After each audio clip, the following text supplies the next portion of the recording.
Hi, good afternoon, folks. It's John here again.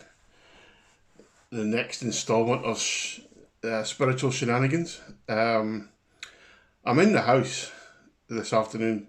I've been out. I went from home, I went to the Coastal Path. I've been Aberdour, Burnt Island, Kinghorn.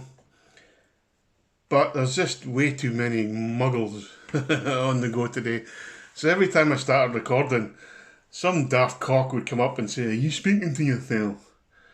And I got fed up saying, "No, I'm speaking and making a video." I then drove down just like 100, 200 yards from my house down to the waterfront and sat in the car and did one there. And, it was really roasting hot in the car. And silly twonk that I am, I started the video, but then when I turned the camera to show people how beautiful my view is, I actually inadvertently stopped the video. So I carried on talking for 20 minutes, but none of it was recorded. So there you go. I'm human. So what I wanted to talk to you about today is, what the hell is this spirituality shite, What does it mean? What's it all about? And I'm going to try and explain it to you the only way I can, which is how I discovered it and what it's meant to me. So, where to start? That's a real difficult one.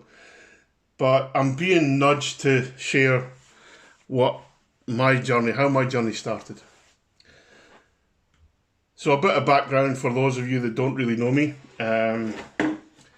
I've spent 30 years or so in the corporate IT world, mostly as a consultant, but I've done a few other jobs as well, I've done the service desk, I've done support, I've done development, I've done project management, but most of it was consultancy. So, and consultancy is really cool because basically you just get paid for talking shite.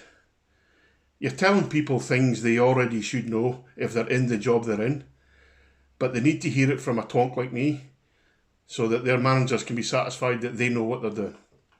Does that about cover it for you? So talking shite comes really easy to me. But as I'm getting older and the more spiritual I get, and my consciousness is getting elevated and I'm becoming more and more aware, it's not so much talking shite anymore. It's about talking about what is important to me and what comes in this moment.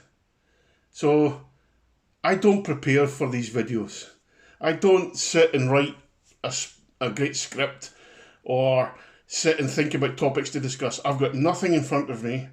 I've got no bullet points. I don't have a laptop open or anything. So it's what I used to call freewheeling, but there's a difference now. The freewheeling that I'm doing doesn't come from up here.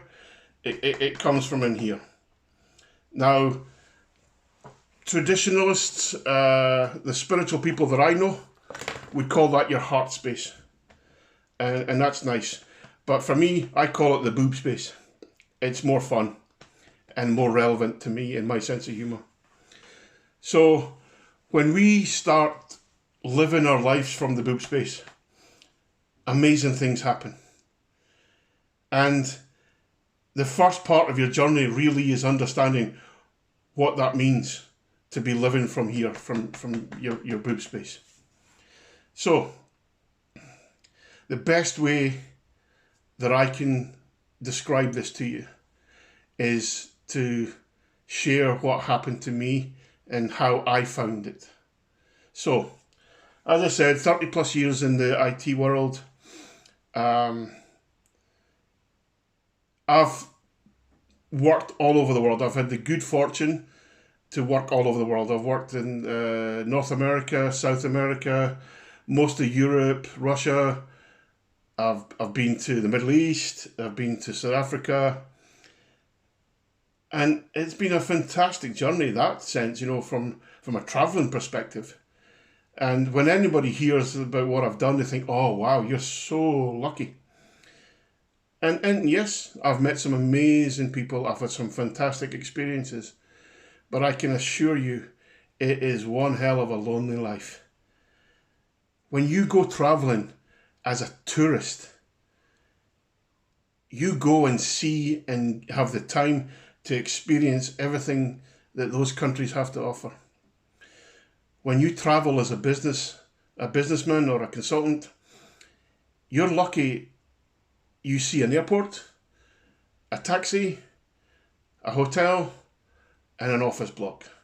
And maybe, in my instance, you saw 4 or 5 bars in between the hotel and the office as well. Now, the reason I went to the bar was because I was extremely lonely. I'm not the person to sit in a hotel room by myself and have a dinner sent up on room service. And yet, I'm also not the person that likes to go to a restaurant and dine on my own. So you look for a compromise. And I went to the bar to find company, to find connection with other human being. And at the same time, I would have some food. Maybe, not all the time. So what that led to was, I drank a lot. I mean, not maybe alcoholic levels, but maybe quite close, to be honest. But I was highly functional. Even if I had like 9 or 10 pints and a few whiskies, the next morning I could still function. It wasn't a problem. So maybe I was an alcoholic. I don't know, but I didn't see that I had a dependency. I needed to go and meet people. That was my reasoning. That was my thinking behind it all. So when you've done that life for so long, and for me it was 20 years, it was not enjoyable. It paid really good money. It created a lifestyle. But I wasn't the one that was getting to enjoy that lifestyle that this consultancy work was paying for. I was always away. I was living in hotels. I mean, to give you an idea, most years I was away minimum 45, 46 weeks of the year. And I'm married, and my wife had a fantastic routine for me. So I had a number of work shirts and clothes that, I always needed a quick turnaround when I came home. So my wife, Cecilia, she had a great routine. So she had a set of shirts hanging in my wardrobe ready to go. I had a set of shirts with me, and there was a set of shirts in the wash. And she turned it around for me every time beautifully, and she looked after me so well. But she was the lucky one, I guess, because she was the one that got to live the lifestyle that I was working so hard to pay for. And after a while, resentment kicks in, and you get a little bit pissed off, and your thinking goes downhill rapidly. And I just hit the point where I couldn't stomach the work anymore. I didn't want to be away all the time. Because you know how frustrating it is when you travel so much with work. And as I said, everybody thought it was a wonderful life. But when you actually get the chance to go on holiday, you don't want to do anything. You want to be at home. But you compromise and you fly away on holiday. So guess what? You're on a plane again, and you're staying in a hotel again, and it's just, it's not an enjoyable holiday when that's all you've been doing for work as well. But you compromise because my wife, she'd been at home all the time. So, but what happened to me? I was getting very angry, very frustrated, really pissed off all the time, high levels of stress.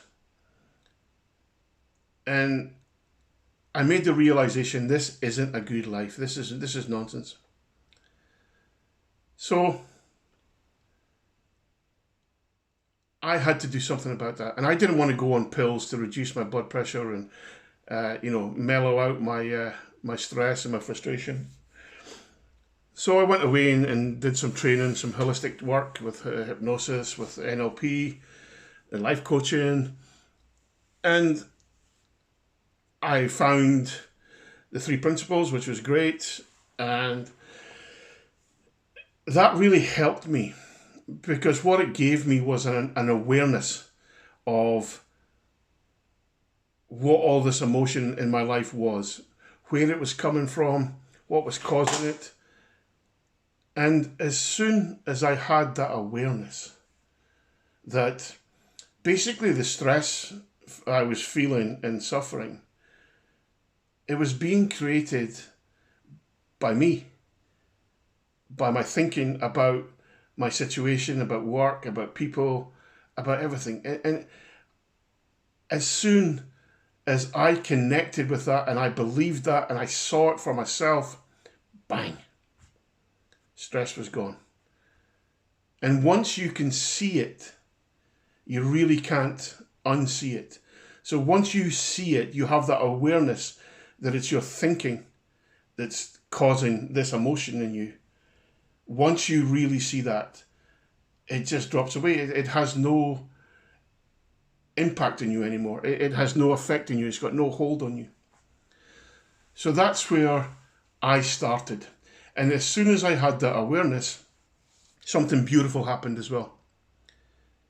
It was almost like my consciousness raised.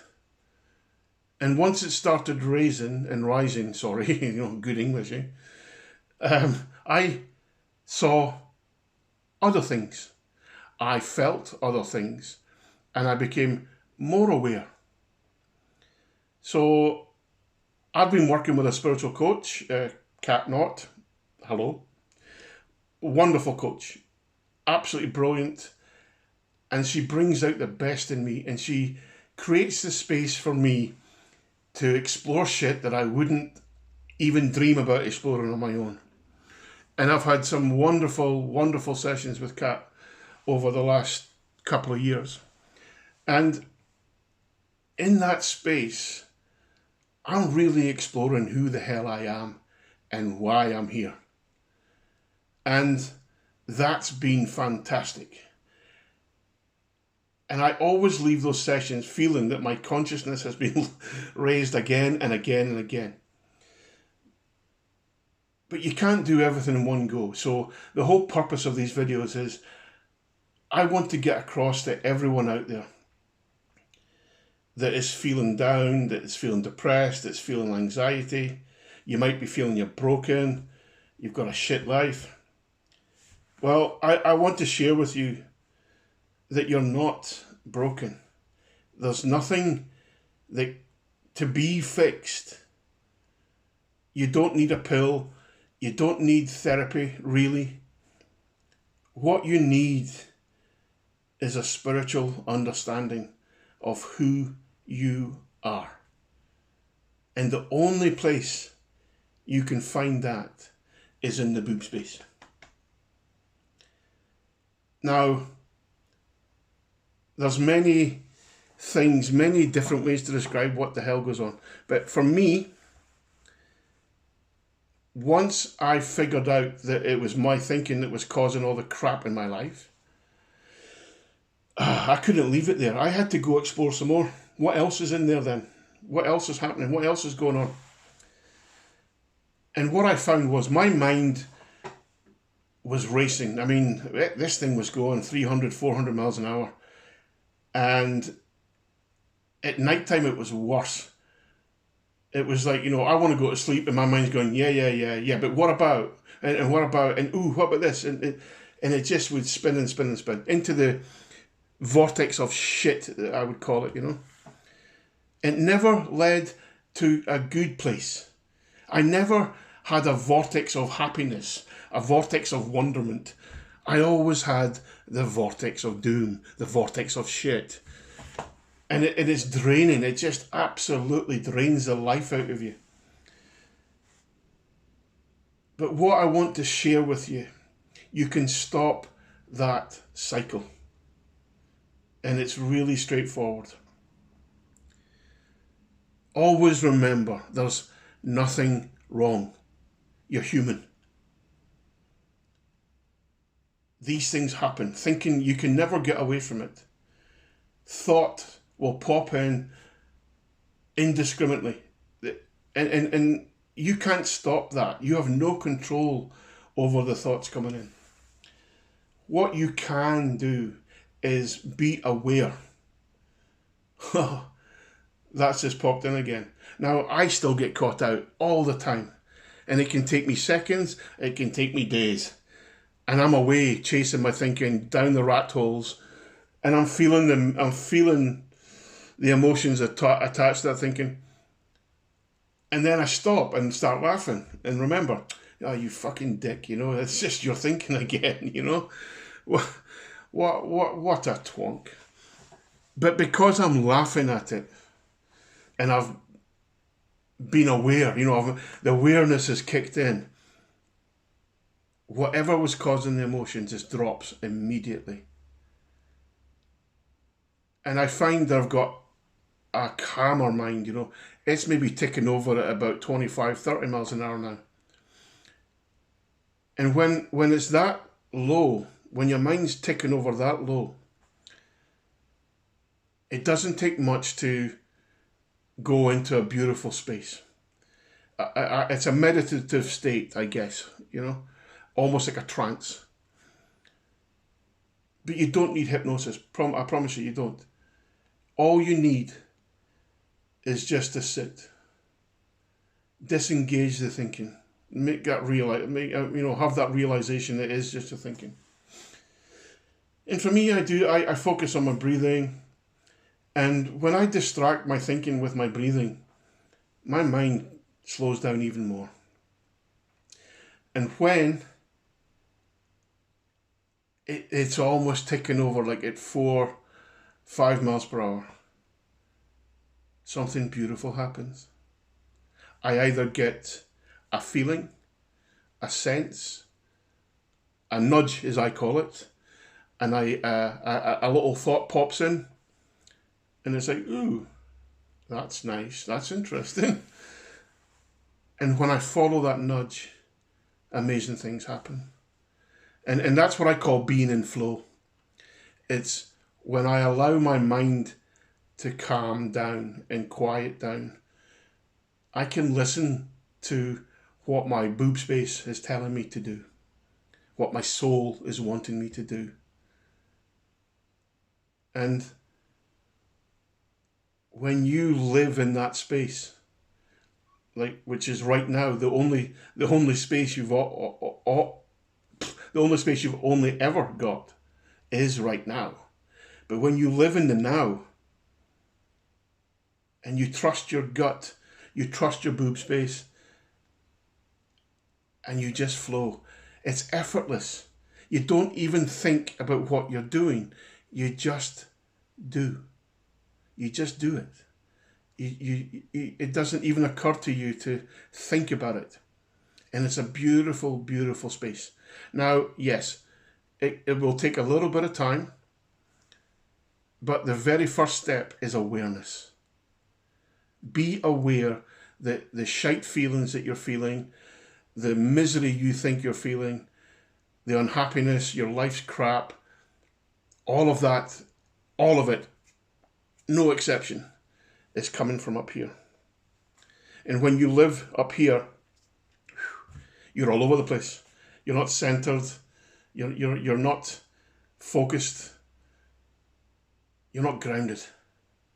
So that's the first thing to do, is just start becoming aware. So when you're feeling low, when you're feeling crap, have that awareness that it is just your thinking.